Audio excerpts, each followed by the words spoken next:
Alrighty, let's get into it. Very, very excited for today's guest. Not only do we have passions aligned, but definitely both have an entrepreneurial spirit. So very, very excited to welcome today's guest on. But before we do that, let's thank the sponsor of today's podcast, which is actually the Press Shop down in Barrel. So Jacob and the team are sponsoring today. They've just released a new menu. They've got some amazing stuff on there. Big fan of their mushrooms. If you're into mushrooms, go and check those bad boys out. Thank you very much to the Press Shop for sponsoring. Once again, I think they've been a major sponsor on many of our podcasts. So, incredible. Believing in the dream. Yeah. Appreciate it. That's what we need. That's what we need. That's it. But we have Eilish Maloney, the founder of the What If Society, with us today. So welcome. Thanks, Jacob. It is so good to be here. Great to have you. We're in an $8 million home. The sun is shining. There's a pool. We've got a launch date. Yeah. We can cook. I mean, the stars have aligned here. Yes, things are happening, which is good. This podcast, I'd like to break it into two segments. I want to sort of get to know you a little bit more as an individual, and then the whole movement behind everything that you're doing in the hospitality space is just so exciting. And I know that there's some big stuff that's about to happen, so there's some really interesting stuff there. But before we sort of get into that, can we just go back a little bit and understand who you are, where you grew up, your story? You've worked in some incredible establishments across the world. Can you talk to us a little bit about who Eilish Maloney is? Yeah, so little old me, I'm from the Highlands. Mum and dad originated from here as well. So yeah, a lot of family history. Went to St. Paul's Moss Vale, school captain there. Respect. I know. And then Chevalier College. And I dropped out. I dropped out at the end of year 10 actually, and that was a real pivotal moment for me in my life, because I really realised how I learn, and it wasn't in front of a book, in front of a teacher, and I was really practical. I was hands-on, and I realised that clicking into that for my life would only accelerate. So I knew it was within food. I got offered an apprenticeship at Raw and Wild. They used to do dinners, and I was like, "You beauty, sweet, here we go." A chef picked me up there, and did my whole apprenticeship down here. I did a year there, and then I went to Anesta to finish. And a little key flag there is I met Catherine, who is Kitty Cat, who works with me. She helped us start up the What If Society and still is here today.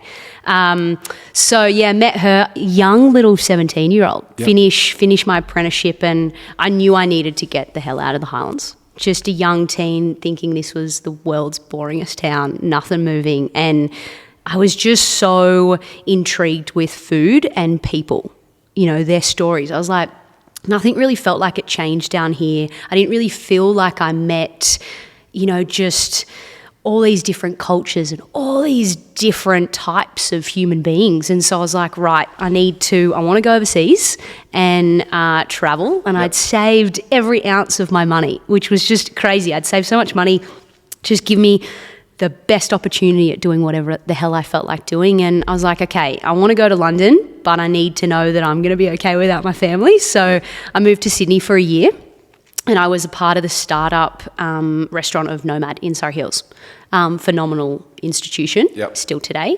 And that was hectic. Like, I went from a kitchen of 4, including the kitchen porter and the head chef, to a brigade of like 17. And I'm not very tall, and I'm pretty little, and I'm like, whoa, this is hectic. And, the caliber of chefs and the sheer energy in that space, big open kitchen, first time I'd ever been in an open kitchen, where people are sitting right in front of you. Chef's table. At the counter, chef's table, baby, And just all of a sudden having to engage with customers and people just being so thrilled and excited by me tossing some grains into a salad in the larder section. I thought, this isn't as cool as the grill. And they're like, you've never made a salad look so cool. It was amazing. And Sydney was a stepping stone. I knew I only wanted to do 12 months. And when that 12 months came up, I was like, I stayed a little bit longer, but I was like, I'm out. One-way ticket to London. I wanted a taste of what working at the top felt like. Yeah. I didn't know if I had it in me. I didn't know if I'd enjoy it, but I wanted to feel what it was like to be in a Michelin-starred restaurant in one of the best. Yeah. And so got into London and I had a bunch of trials lined up. My head chef from Nomad had given me a list, and I had a list of all these places that I wanted to trial, and the Ledbury was one of them. And Australian-owned, Brett Graham, walked in, and it was just a whole nother scene. Wow. It was so daunting, but also so familiar and comforting all in one. It was like a wildly contrast of emotions, and full of Aussies.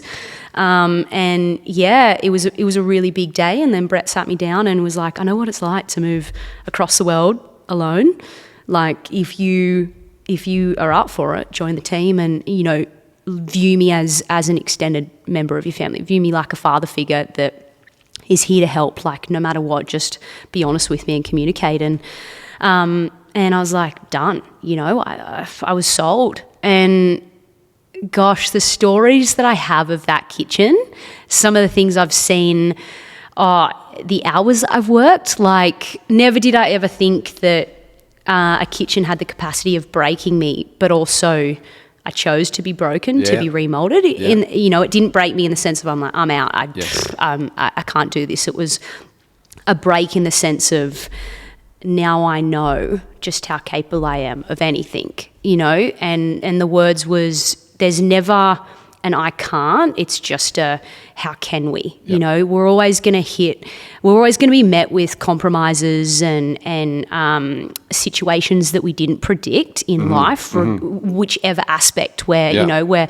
moving and shaking in. And I think it's about looking at something and going, okay, maybe this isn't exactly how I pictured it, but how do we work with this right now and flip it on its head and still get an amazing result? And I think that's probably one of the greatest skills I ever got out of such a high-end kitchen like that is thinking fast on my feet to be able to problem solve and still duck on water.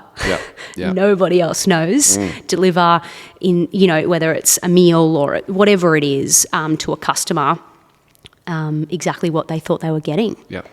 Sometimes it's a little bit of illusion, and it's clever words and thinking. But and then I travelled. Jacob, I wanted to see the world, so at 20 years of age, I moved to London and I travelled for the best part of 4 years. Wow. Did a pop-up in South Africa with a really cool, Cape Town, with this really cool restaurant crew, which was epic. And I travelled all over Italy. But probably, a little bit ambitious again of myself, but I wanted it really raw. I feel like when you get on a plane and you travel on a plane and then you get off the plane, then you get on in a taxi and you go to your hotel, there's so much you actually miss. And look, there's some, certainly across border, you absolutely can't just jump on a bus, but I travelled solo, pretty much took most buses anywhere, or hitchhiked. And so back then, couch surf, did it all, and it just opened me up to a part of the world that made me really realise the privilege that I really sat in. And that for me was the turning point of, like, I got to do something. And some people might think I've done something really great with my life. I was like, I've just got to do something that can give back, something that holds real purpose, because I have been given an opportunity. I've been born into an opportunity that's far greater than a lot of others. And what am I going to do with that to sort of pass on the opportunity and the privilege in a really beautiful way?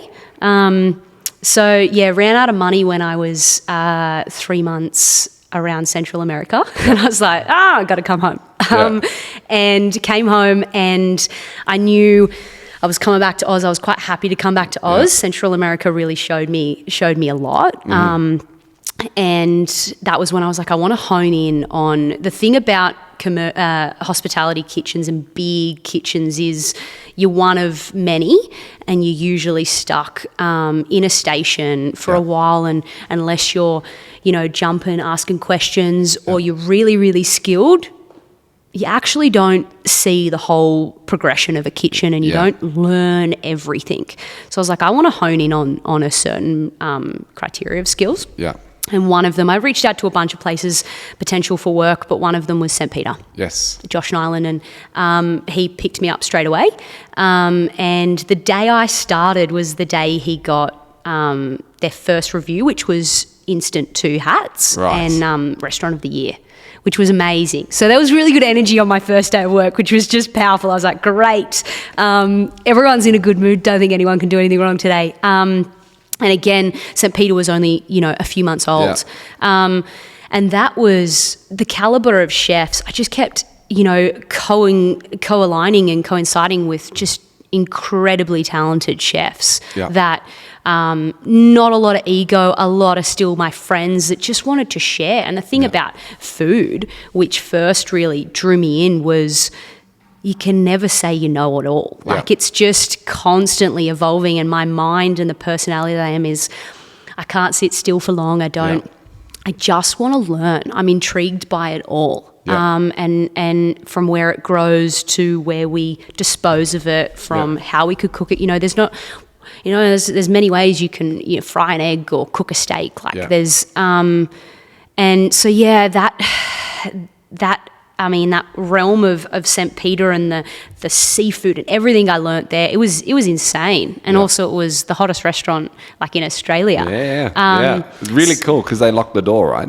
On the street, you can't get in. You've got a booking and you get in and they lock the door. It's pretty incredible. And I got offered an opportunity to lead his team as head chef. So I was 24 or pretty much 25, and head chef of St. Peter in Sydney was insane. Wow. Your knife skills with fish must be up there with the best Japanese in the world. Oh, look, has to be. They're up there. Look, I don't want to say anything on here where someone might challenge me to a challenge now. Well, I don't know if Toshi's listening to this in Mittagong, where his skills are next level. But yours must be incredible. Yeah. Well, it's down to the tool, Jacob. Half the time, sharp knife. Never underestimate a sharp knife. What brand of knives do you use?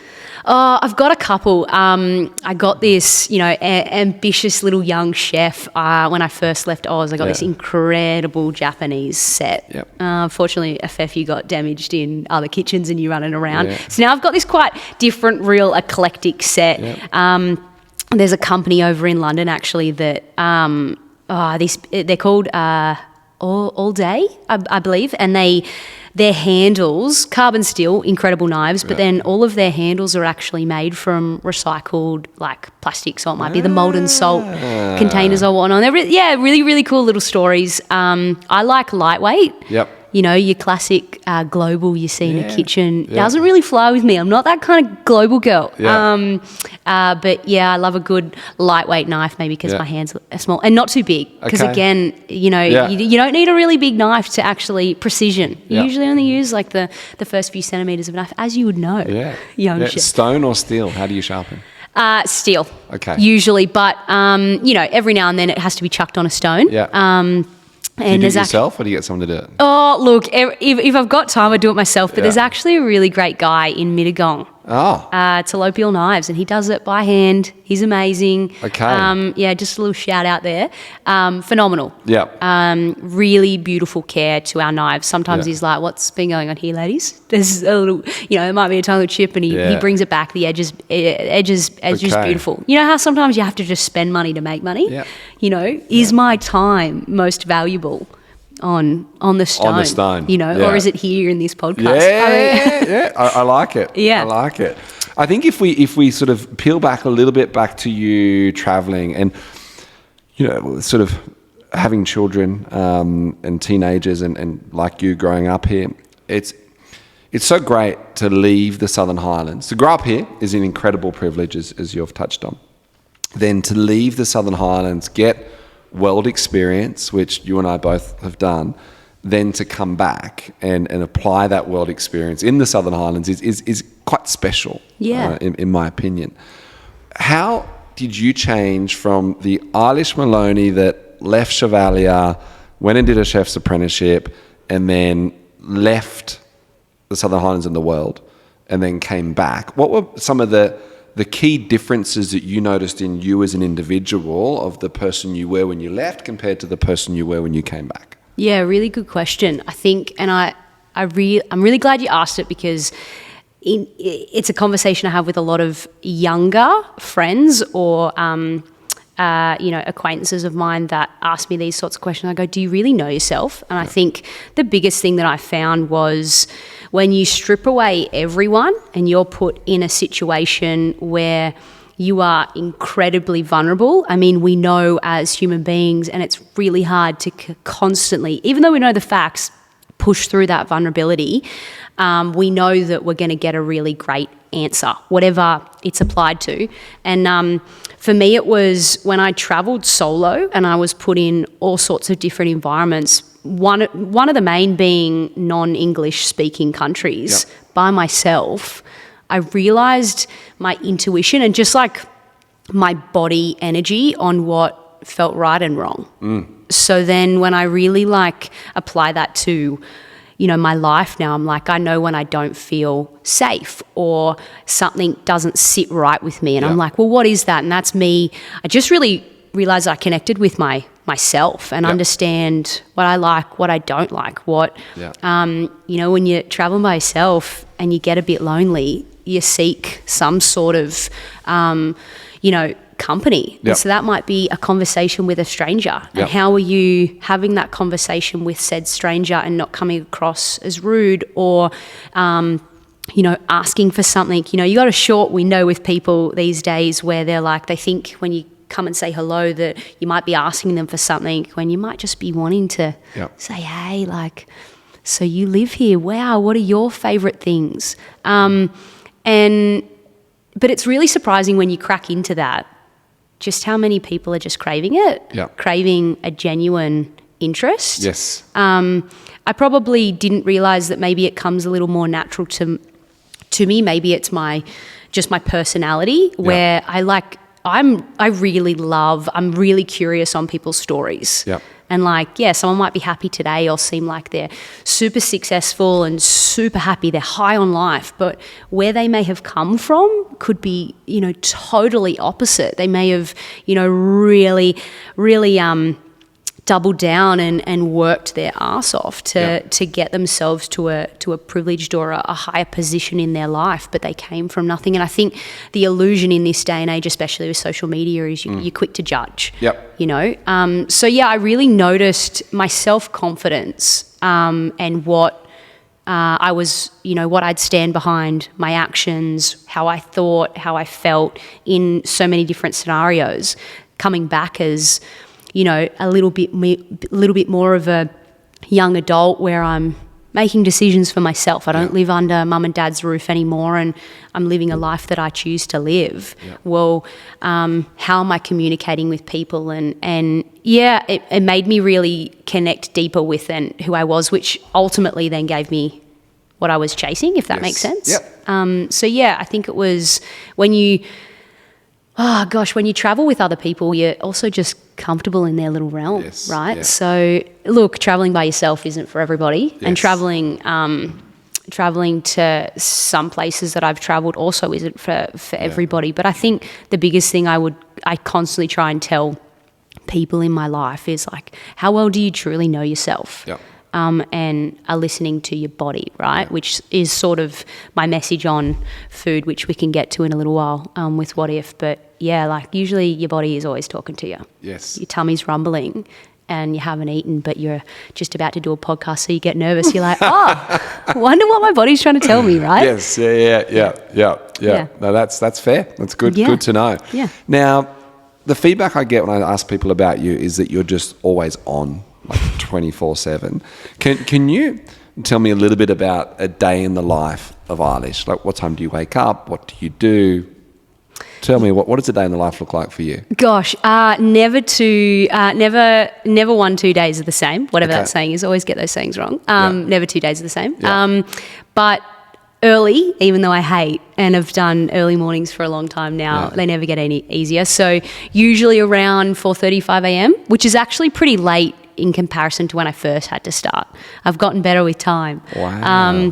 But to be honest, and when I really sit with it and think about it, I don't know many people that are both, the head chef and the baker and then running the business, in the sense of, so I am the first point of call. I've got an amazing team doing things, but when the vision is in my head and it is my vision, I've got to be the point of call for X, Y, and Z, or marking first it's up and it's pretty quickly into the kitchen. Yep. And for us, it's baking bread. Yep. So bread, and then getting our beautiful counter ready. So, all of our baked goods, croissants, sandwiches, pies, things like that for the morning. Yep. And then setting up our first space, which is a beautiful little providor. Yep. Getting it. Retail is very fun to me, and I'm really glad it was always a part of the business model that I wanted. It's funny, like tuning into how people view retail and how to get that sale. Like it's really fun to chase. So setting up a shop, and then my phone is always on. The calls that come through are wildly, it's like a roller coaster. Yeah. It's both, all of a sudden it'll be like, yes, we are on here. Great news. Phenomenal. We're opening a second space. So there'll be some sort of tick of approval or some sort of thing that's finished. And I'm like, great, we're a step closer. And then it all comes crashing down. And then there's another call that something happened. I'm like, okay, cool. And I think, that skill of what I learn overseas in multitasking and thinking quick is whilst then trying to serve customers and show a front of everything's groovy, baby. Whilst I cook your breakfast over here and then take a call about a catering gig because they want to speak to Eilish Maloney and they want to know that menu. So service runs from 8 till 4, and then pack down and prep. And at the moment with the team, with what we do, usually finish prep around 5:30, 6, and then it'll be down to the new space to build more things, paint a wall, tick off things that need to happen. Wow. I also really love what I mentioned before about myself is I'm so curious. I don't need to know everything, but I want to be across everything. Yep. I have Rachel Story, who does all of our website, all of our graphics. We talk daily and creating the design of the menu or whatnot. Like we have to communicate through that. So there's menu designs right now. There's wine lists we're creating. There's 3 different menus I'm writing for our new space because there will be 3 different menus on offer. Then we've got our catering. And then there's some events that just for me personally within What If and the business I want to do and I want to host. So constantly designing and creating that so we are ahead of launch date and when we go. And then home will be payroll for about an hour ish. You're doing your own payroll? Currently, Wow. So payroll. Look, we have financial advisors and accounts, but payroll and emails. And then might sneak in a little show. Okay. Maybe that's on when I'm doing the payroll. So, I might slip up and make a mistake there. But what's your show? What are you into? I just finished watching Yellowstone and that was great. I mean, so I'm a sad little bit... it finishes, right? Oh, God. John Dutton dies. You're like, why? It was both brutal, but the acting was phenomenal. Yes. And then, dinner where, I compost everything we do with the business where I live. So once a week I compost. We also grow a beautiful amount for the venues. So watering all those plants, tending to them. And then I try and get to sleep and then do it all again the next day. What time is head on the bed? At the moment it's about 11:30. Yeah, it's late. Not ideal. About a month ago, I was doing the gym like 3 days a week. But being so close to opening and it's set times, I've just had to pin that at the moment. Yes. But physical exercise certainly in my life is crucial at the moment. But gosh, again, going back to understanding your own body, like everything I'm doing at the moment and just 7 days, like it's just on every single day. adding physical exercise, like, you know, a walk is a lot less taxing on my body. And when I really think about it, and even my mind, you know, so I'll start walking. I'm like, all of a sudden I'm thinking of the next menu idea. I'm like, great. Wouldn't be able to do that if I was, skipping at a fast pace and you know, on the rowing machine or something at Sweat. So, it is about a balance. And I suppose I am always on. Like, there's a lot going on, but I feel that that's exactly the part of my life that I'm in, Jacob, like the grind, you know?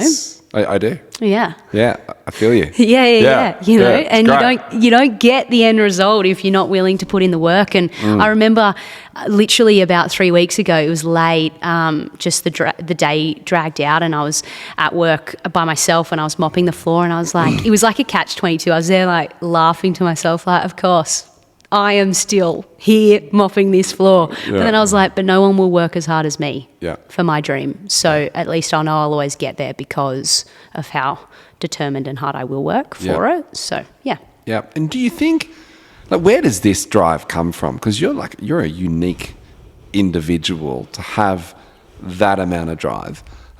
Is that you grew up like that? Is it pinned on your sort of how your parents were growing up? Is there other people in your life that have influenced you?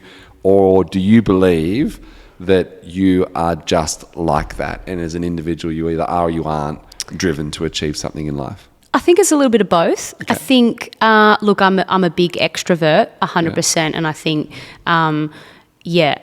we all know extroverts and introverts. I think introverts have drive in different ways. I think it's just how you view it and you know how to compound it and really use it. You know, just because someone's running around like a headless chicken doesn't mean that they're actually getting the job done. And being productive. So, look, my dad is, he had an amazing company, sort of retiring now, but his drive and determination on just hard work. You say you're going to do something, do it. That real honouring of your word for me. So, a little bit of my own ambition on just excited about putting my name on something. Well, if I've said it, now I got to do it, you know, and I've got to own it.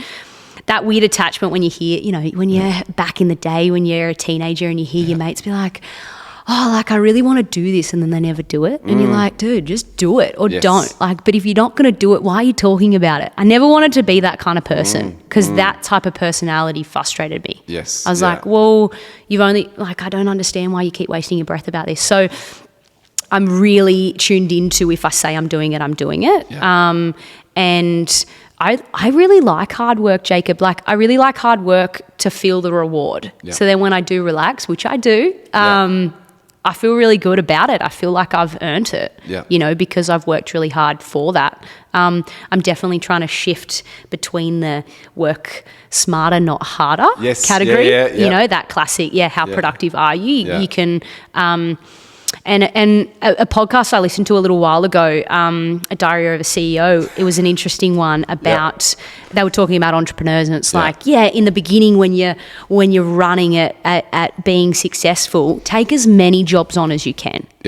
Just take them whilst they come. But then there is a period where when you start to become successful, stop. And like and I'm sure you're definitely in that category as well, as if you just take any job that comes to you, you also then eliminate the opportunity of taking the dream job that you want. So you have to sit in a mindset of believing, manifestation, however you want to attach to it. You're going to get there, but you've got to be able to have the room and capacity to wait for it to come and then be able to accept it, right? Instead of them being like, I've promised this, I've got to turn this down now. So, I really like hard work. I know I want to work hard now to know that, you know, out of the grind, I worked, like I deserve to slow down, I suppose, if that's a weird way to look at it. But, it's definitely a little bit of my personality. Awesome. Great. What are you looking forward to in your life at the moment? Looking forward... in honesty, this second space and the launching, all I've ever wanted to achieve with What If is for it would be incredible for it to become nationwide. It certainly reaches as far as Melbourne and Sydney. We have followers overseas, but a lot of them are my friends from overseas. But to become an institution where people live the what if way, and that's not because they come to the What If Society and grab a jam or eat by us, but the what if mantra. Think about, working together sustainably so that I just want to live in a community where people trust, respect, they honour what they're doing. It's a big one. They care about the next person involved. Someone doesn't just chuck litter out of their car because they don't want a dirty car, because now the person that walks their dog on that street is now walking in rubbish. The ripple effect. I want to live in a community, and I want my business to be the institution and the instigator of it. So a bit of a big goal, and if we could make that nationwide to then eventually be somewhat global, I believe it's absolutely possible. A dear friend of mine once challenged me, a mentor in my life once challenged me, gave me the book Green Lights by Matthew McConaughey. Great book. And after I read it, he said, now that you know more than you know, and now that you've seen more than you've ever seen, how do you answer the one biggest question in your life, which is, how do you make what if bigger than self, but self-fulfilling? And I was like, it gives me goosebumps every time I say it, because I'm like, it's a bit of a bittersweet comment when, my nearest and dearest are like, oh, you are the What If Society. I'm like, oh, no. Like, that's amazing, but also I don't want to be the What If Society. And that's, you see it in our socials, and what I genuinely try and get across in every form of communication when you're in and around whatever we do is there are so many hands involved, and everybody deserves some form of praise and some form of acknowledgement of the part that they played into what we are today. Wow. Yeah. Wow. So that's probably why I've always got to be on, right? Okay, that's good. Well, let's sort of dive in now to the What If Society. Let's understand, where did it come from? Why did it happen? Like, from your experiences working in restaurants, were you just like, this is broken and I need to change it? Or like, where did this sort of thinking come from? It got nurtured in London. And it was a moment when Brett Graham, we were in the kitchen, and there was a whole fallow deer being broken down on the sauce section. And then on garnish, there was a guy peeling these beautiful, thick French asparagus spears, and he was rushing. And Brett just cracked it. And he was like, who are you to treat an asparagus any less important as that fallow deer, and look at how he's treating that to how you're treating this. Because a farmer produced that and a farmer produced that. There's no difference. You've just applied a difference to it, and I don't think that's fair. And in all of his leadership, I was like, wow, that really resonated with me. Is why is caviar so up here versus, I don't know a comparison right now, but why? Like, why have we attached that? Potatoes, exactly. They go really well together. And so that was where the seed started. And then I always knew I wanted to own something and run something. I had that in me. Like, I was like, I feel like I'm a really good leader, and I really love teaching people. So I knew I wanted that in my life. And then when I came home and I worked for St. Peter, it was actually after St. Peter, living in Sydney, I really broke. And I was like, I don't want to be in Sydney. I don't want to be around this heavily competitive industry where we shoot down someone that's having a go. And to them, doing really well, or their dish is something they're really proud of, but you think it's pathetic, or you don't think it's good enough. Like, why? Why? And I entered one food competition once, and I was like, wow, I just felt so bad after it, because I realized, I was like, why are why are our results from one day? this was a young chef of the year competition, and we were judged on one day in a kitchen we don't work in with ingredients. And I'm like, why aren't we reviewed across leading a team in our said kitchen, how we are as a person, a player, all of it? Like, I was like, no judgment to the way people have, set those up, but I was like, just didn't sit right for me. So I knew I actually took a year off, and I was like, I don't know if I want to cook, if this is what it's like. And I actually, Jacob Wild drove the back of a van, drove Sydney to Perth. Right. And jumped over to Tassie, and I packed a heap of pickles, a heap of really good wine, and about 50 kilos of flour and a little sourdough starter. And that's when I learned how to make sourdough. What a story. Yeah, and add the pickles and sourdough. Pickles and sourdough. And red wine. And really good Tasmanian cheese. And yeah, really good red wine. And it was actually, make it even harder, I had to then try and bake the bloody loaf of bread with a camper. So I had to get the chocolate. I'm like, okay. But it was so Do you still have that starter? Absolutely not. Oh, No, I'm kidding. No. But I've got a good story on my starter. Okay. I did bring one back about 6 years ago from London. Okay. So no, that starter, unfortunately, I let go. But I have photos, and that I realised that connected me to why I love food, which was you actually don't need a lot. To deliver something really great, but then the power of, even if it was a simple bit of bread, freshly baked, with really good butter and sea salt, what that makes someone feel, little food dance. I'm like, that's the magic in food. And I was like, and it connects us all. And it's, and it's something we have to consume every day. So how do I? And the cogs just started turning. And I went back to London, actually, and saw Brett, and he was like, why the hell did you leave St. Peter? Like, you were head chef, what were you doing? And I was like, I've got an idea.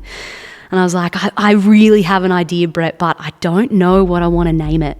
And I feel like that's the missing key. And once I know, it's all going to fall into place. It's like, okay, all right. We're sitting on the, right outside the Ledbury, having a beer together. And I was like, I kind of want it to not have a name, because I don't ever want it to be so associated with one thing. I don't want people to be like, oh yeah, that's that cafe on the corner, because we're always evolving.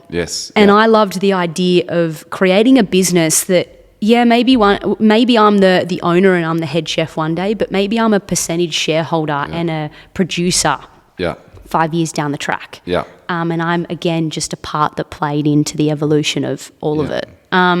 So I started thinking about it. I was sitting there with him, and I was like, what if it had no name? Like, what if it had no name? And he's like, no, there's actually a business out there called No Name. And I was like, what if? What if? And I was like, oh my gosh, what if? And then I was like, cooperative society, the What If Society. And I was like, it's a question in itself. So it should start a conversation. So then it should make people start talking about us without us having to talk about ourselves, in a way. So then I was like, incredible. Now in marketing, when someone sees our brand, they're like, well, what's the What If Society? Boom. Let me tell you. Hello. Yes. you know, you're in someone's pantry getting the honey. They're like, well, what the hell's the What If Society? Let's have a little conversation. My sister, though, she was like, I think it's your biggest asset, but also your worst in how do you explain the What If Society as quickly as you can, because also Let's do it. Someone listening to this, there's going to be people listening to this that have no idea what the What If Society is. So how do you explain it in as little words as possible? So for me, I explain it as the What If Society is whatever you want to make it. If basically, what if we simply work together as a community, as a self, to bring our society and the environment back to where it was. So whatever we take, we also return in a really beautiful way, because that closed-looped, full-circle living will only ever be stronger and stronger and stronger. We take food from the ground and we return it in a beautiful compost matter to then grow from it again. What's the result we get? We take from the ground and never return. What do we get? Rape and pillage, right? So whatever you want to make it for yourself. For me, I'm like, I wanted to blank canvas. Everyone lives a different lifestyle. Everyone lives within the means that they can, chooses the way they want to put their money, how they want to live. But food is the key, truly. Yep. It's you fuel yourself with high quality food. Yeah. You think, you feel, you act completely different. Yeah. And we're seeing it. We're seeing it everywhere now. High processed foods do what? So, and then the added bonus is you're eating within your circle, you're eating within a season, you're working with Mother Nature. Yep. The thing that, again, we're seeing it really fight back, I believe, with us, within the climate, within climate change and everything. So if we work with something, I mean, what do we truly think we're going to get out of it? I think just really big results. And when you really strip back your life, What If is exactly what you need. It's made up of all the things you need to live a really beautiful life with really beautiful people. So, yeah. Boom. There we go. Great. Sign me up, I baby. was going to say, where's the desk, right? I'm keen. Okay, so let's talk a little bit about being involved with the What If Society as a consumer. Yep. So you can go to the cafe, you can go to a restaurant, you can purchase, as you said, honey. Let's talk a little bit about this membership idea that you're running. How do you become a What If member? Yes, you can. What is that? You can become a What If member on our website. Well, come into store. But basically, for me, I wanted people to buy into a brand, to a lifestyle, right? What If is more than just a cup of coffee on your weekend. You get to understand exactly where your food comes from. Yep. Full honesty, meet them. I mean, they're in and around everywhere. The beautiful thing about What If is, like, you see everyone involved constantly. Yep. And we're just a beautiful bunch of friends. Yeah. How do you become a member? What does being a member give you? And what's the situation there? Yeah, so memberships, they're annually. Yeah. There is an annual fee, $165, which is, I personally think, really good. You get 10% off every time you shop. That's also across our whole range. So you make that back real quick. Yeah. Yeah. And for us, we're not here to try and make money off a membership from people. We want people to buy in for the longevity of what we're trying to build, right? And also, you buy in. I mean, for me, a membership, it's like a gym membership. The more you put in, the more you get out. You come in, you get a weekly veg box, you get your bread, you get your butter, you get your meat, you know where it's from, you trust it, you stand by it, it's done, it's dusted, great, you got that. And then you've got the networking part of things, which is the fun, a soiree side of what we all love in life. Yes. And the first one to tick off this year is the launch of our new space. Okay. And for us, I don't want to ever become too exclusive. That's not what the memberships are about. Yep. But it is about really finding our founders and going, stay with us, be a part of our whole business model. Use it for more than what it was always meant to be. Instead of just coming for a coffee, you can, and there's no judgment on that. But we want people to come in, our members. We want to know them. We have profiles on all of our members. So, Jacob, if you're a member, we're going to know what you're allergic to, your dislikes. So then when you come in for dinner or we come and do a private catering gig, it's catered towards you and who you are because we care. And there's also, I think everyone would agree, there's a real special element to that. Everyone loves going into their local coffee shop and the barista being like, gotcha, we know your coffee. You're like, yes. Got it, So especially into our new space, the wine bar, it's a place for people to then meet and socialize. And I want people within the What If Society, our members, which they have become, it's really special to see, is become friends with fellow members. You've got things in common. That's what it's about. And there's a mechanic, there's a doctor, and all of a sudden we're living in this community of people that trust and respect and guide and nurture, and we're all within this realm. And for me, I'm the founder of the What If Society, but I'm built, across and alongside, and honoured to support 28 other local businesses. So when you buy from the What If Society, you're also supporting all of those local families that do it themselves, that get paid the price that they want, which is massive. You know, in this day and age, we see it all over the news within supermarkets and people dictating prices. We do not dictate a price. You know, we work with and, you know, I have farmers being like, hey, you know, they're farming with Mother Nature, something they cannot control. So when seasons change, instead of people, you know, farmers and primary producers wearing the only cost, and then, they had a bad crop. Well, as a chef, I feel it is a responsibility and a duty of mine to honour all parties. So if I want a rack of lamb, I should want the whole lamb. Because by all means I can do something with it all. And so we did. We butcher everything in-house and we buy it all in whole. I broke down 2 lambs last week, and my new chef, who had never done it before, got to upskill in a way that's a dying trade. You know, it's massive. We have to go and film that, just so you know. You have to, that's absolutely. such a skill. And then we'll cook it on a pig and pilgrim and call it a day. It'll be massive. So, for me, there's sort of 2 tones to the membership. There's one for lifestyle and education, and here's a product. How do you use it? How do you want to use it? What's the benefits of using this? Eating within the season, education, and then there's feel goods. There's security, there's respect, there's friendship, there's connection, which is what we all want. So you actually, and to prove my point on we're not here to make money from memberships, the opening party to our new wine bar, members get a free ticket. Wow. Okay. They then get the opportunity to, of course, a membership is, of course, to one person. So you get 10% off any time you shop. And then you get a ticket to what I would say is the hottest party about to launch in 2025. When is this happening? When is the launch? The launch is the 12th of April. Whoa. Tickets to the general public go online on Wednesday next week. Okay, they're going to sell out quick. They're going to sell out quick. Well, we've got a really amazing following already with members. Like we've got 60.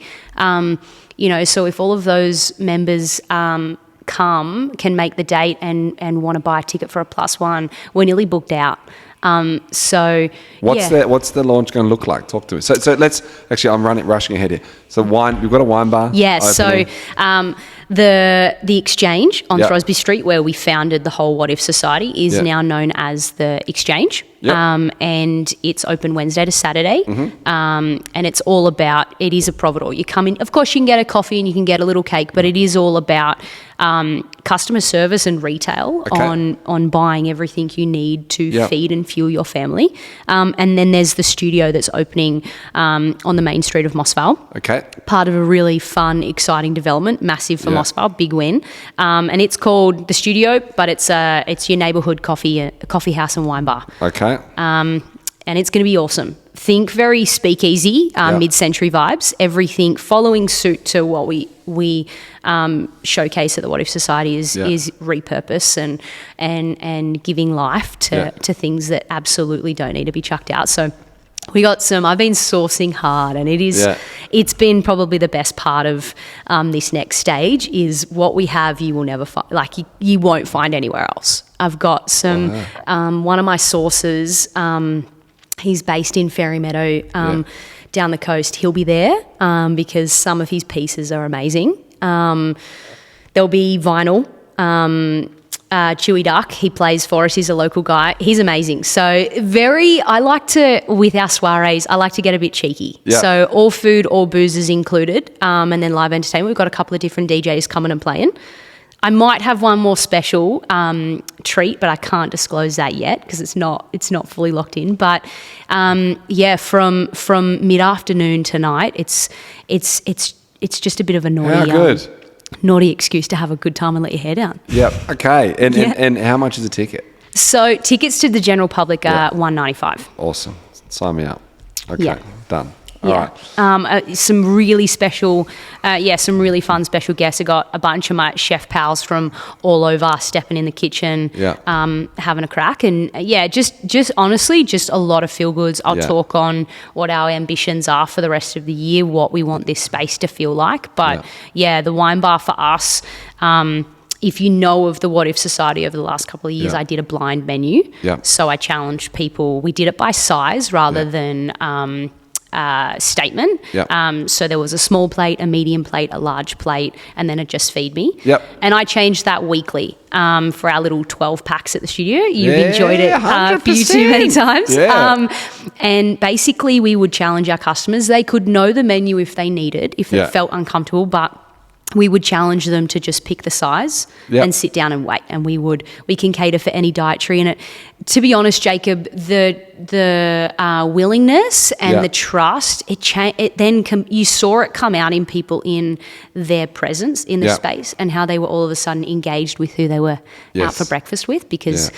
they were having a conversation, then they were excited about their food, and then Yeah. they were like, the amount of, again, I'm not trying to be too stereotypical here, but the amount of men that I fed, sauteed cabbage to for breakfast, and they're like, there's no meat in this. And I'm like, none whatsoever. What was one of them? One of them. And they're like, Don't worry. this is incredible. Yeah. And I'm like, you would have never picked it if you knew it was cabbage. Yes. You would have been like, nah, I want, a 3-egg omelette with meat or something, Yes. Yeah. And I think expectation, it's such Yeah. a big killer, Yeah. right? So expect that, a little bit of a bigger menu, a few extra sized offerings, all day dining, and Yeah. then at 2:00, a cheeky little wine bar menu will come out. Who's supplying your wines? You going local? What's There's going to happening be I hit the jackpot with, and it was a very serendipitous moment. Yeah. 2 new staff members have joined my team. One in the kitchen, they're a duo couple, one in the kitchen, one on front of house. Yeah. And Sally and I actually worked together when I was at Nomad. That's how crazy it is. So Wow, they just okay, full relocated circle. from Sydney for me and for this venture. And look, I love Australian wines, and there'll be plenty of them on there, but we're also going international, baby. Like, there's going to Okay. be a really good list. We want to be a chosen choice Okay. here in the Highlands for exactly that. Changing the game. Yeah. From coffee to cocktails and a little bit more. So Coffee to cocktails. You're just all over this. Eilish, you have smashed it. I really didn't need to say much at all in this podcast, so I really appreciate that. Pleasure. I really enjoyed it. I feel like we could probably talk all day. Looking forward to hopefully getting you in a kitchen of one of our beautiful homes that we're selling and doing a little cook up together. I think that could be a lot of fun. a lot of fun. Which would be good. The last question for you is, if you were to recommend anyone else to be on the Jacob McKinnon podcast, who would you recommend and why? Ooh, who would I recommend? I would recommend... It's just whether he would come on, but I think his mind is really special. I think, but I would nearly get him to talk on, again, less of his growing and business model, but more on like how he views the world and how he's. But Phil Lavers from Moonacres is someone really special. Okay. He's from his Singapore business. I think it's banking background to organic farming in Robbo is pretty special. Yeah. Phil would be really up there for me. Phil, if you're listening. Or we're coming look, for you. again, he doesn't have a business here in the Highlands, but he's a big mentor to me, and his mind, his name's I'll give it to you privately, actually, Okay. just in case he says no. And Okay. he's not on socials or anything, but if you could get him on, that would be really cool. Okay. Yeah. Okay. Cool. I'll say yeah. Well, that's a wrap. Absolutely, so grateful to have you on. We're so grateful to have you here in the Highlands, and what you're doing is just incredible. I think stories like yours just need to be told, need to be heard, and it's just another win for this area. So thank you. Thank you for having me. Appreciate it. Cheers.